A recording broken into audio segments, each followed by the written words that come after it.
ఇదంతా మన తోటలో కాసినటువంటి తుమ్మి కూర అండి.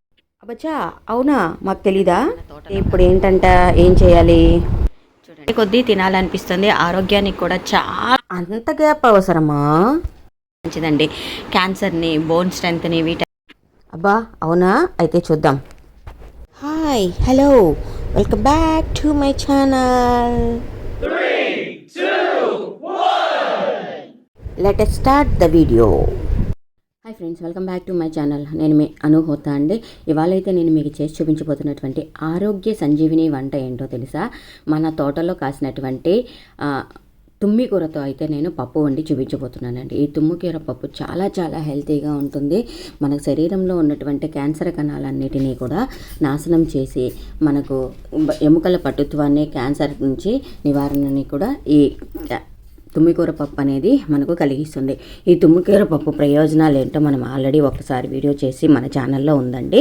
ఆరోగ్య సంజీవిని ప్లేలిస్ట్లోకి వెళ్తే మీకు అది దొరుకుతుందన్నమాట. చూసారా, మన తోటలో కాసినటువంటి ఫ్రెష్గా ఉన్నటువంటి తుమ్మికూర అండి. తుమ్మికూరని అయితే ముందుగా పెద్ద పెద్ద ఆకులన్నీ ఉంటాయి కాబట్టి ఆకులను తెంపేసుకొని వాటిని చిన్న చిన్న ముక్కలుగా అయితే కట్ చేసుకోవాలి. సో అప్పుడే మనకు అది బాగా మెత్తగా మ్యాష్ అవ్వడానికి ఛాన్స్ ఉంటుందన్నమాట.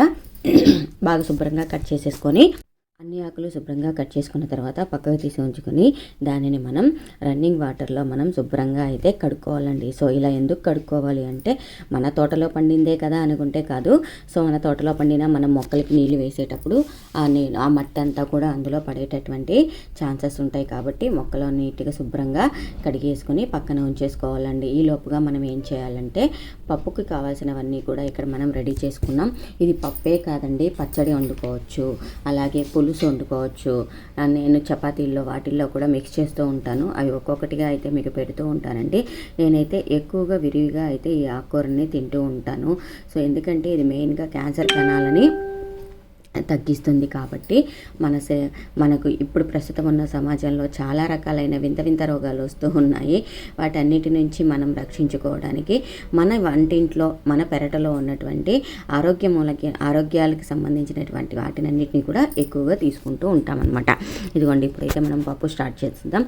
ముందుగా అయితే నేను పప్పు ఒక కుక్కర్ తీసుకొని పప్పు అందులో వేసి బాగా మగ్గించేసుకున్నానండి. కమ్మటి వాసన వచ్చేంతవరకు పప్పు మగ్గించుకున్న తర్వాత దానిని మనం శుభ్రంగా కడిగేసిన తర్వాత అందులోకి నేను ఒక 2 గ్లాసుల వరకు నీళ్ళు అయితే వేసుకున్నానండి. ఇప్పుడు అందులోనే నేను ఏం చేస్తున్నానంటే, టమాటాలు, పసుపు కూడా వేసేసి మనకు ఒక 5 విజిల్స్ వచ్చేదాకా అయితే నేను దాన్ని పెట్టేస్తున్నాను. సో విజిల్స్ అన్నీ వచ్చిన తర్వాత ఇప్పుడు ఏం చేస్తున్నాను అంటే,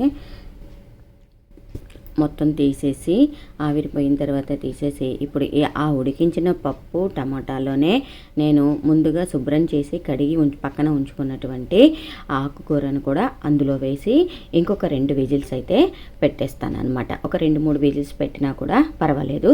అలాగే దాంట్లో కాస్తంత చింతపండు అండి, ఎక్కువ అక్కర్లేదు. మీకు ఒకవేళ పులుపు తినే అలవాటు ఉంటే అది మీరు వేసుకోవచ్చు.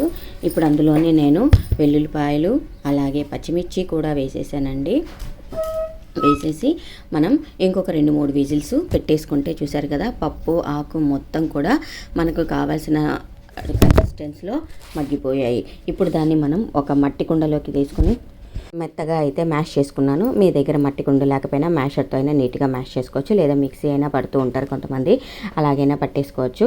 సో రుచికి తగినంత పప్పు వేసేసుకొని మనం ఆల్రెడీ పప్పులో నుంచి పక్కన తీసి ఉంచుకున్నటువంటి నీటిని కూడా వేసేసి మొత్తం మిక్స్ చేసి ఇందులో ఒకసారి ఉప్పు కారం అయితే చెక్ చేసుకొని ఏదైనా తక్కువైతే ఈ టైంలో వేసేసుకొని తిరిగి ఉప్పు కారం చెక్ చేసుకున్నాక మనం పోపు అయితే పెట్టేసుకోవాలండి. పోపు యాజ్ యూజువల్ అండి, ఆవాలు, జీలకర్ర, శనగపప్పు వేసేసి అలాగే కాస్తంత మెంతులు కూడా వేసేసి చిటపటలాడిన తర్వాత కరివేపాకు వేసి మనం ముందుగా రెడీ చేసి ఉంచుకున్నటువంటి పప్పును అందులో వేసేసి ఒక 5 నిమిషాలు స్టవ్ మీద ఉంచేస్తే టేస్టీ తుమ్మికూర పప్పు అయితే రెడీ అయిపోతుందండి. చూసారా, మన ఇంట్లో తుమ్మికూర మొక్క ఎంత బాగా వచ్చిందో, పువ్వులన్నీ కూడా చాలా అద్భుతంగా చెట్టు నిండా ఉన్నాయండి.